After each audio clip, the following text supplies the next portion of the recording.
బా super. Mutton కూర చేయాలంటే నువ్వేనమ్మా. ఈ కూరంటే సుబ్బుకి చాలా ఇష్టం నాన్న. ఎవరు ఆ సుబ్రహ్మణ్యం గారికా? వాడికి ఏ కూర అంటే ఇష్టం లేదు.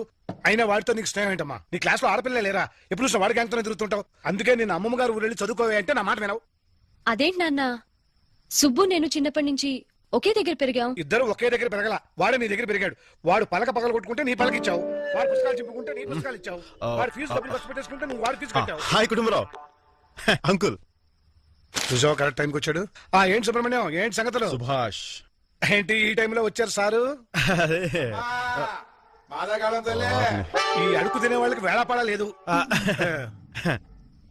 అది హిందూ పేపర్స్ జనరల్ నాలెడ్జ్ పెంచుకుందామని. ఓహో,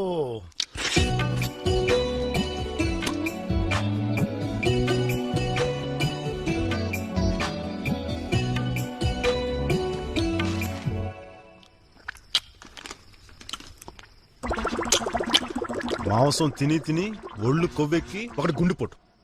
అది ఇంగ్లీష్ పేపర్ రా. ట్రాన్స్లేషన్. చెయ్యి కడుక్కోండి uncle.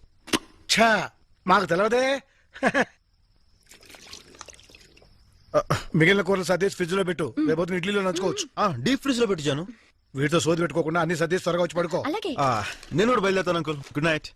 Good night. Good night. Good night Janu. Bye uncle. Viswanatham గారి కొడుకుని వదిలేస్తే మరి నెత్తికెక్కుతున్నాడు. అమ్మయ్యా, త్వరగా వచ్చి పడుకో. అలాగే అలాగే.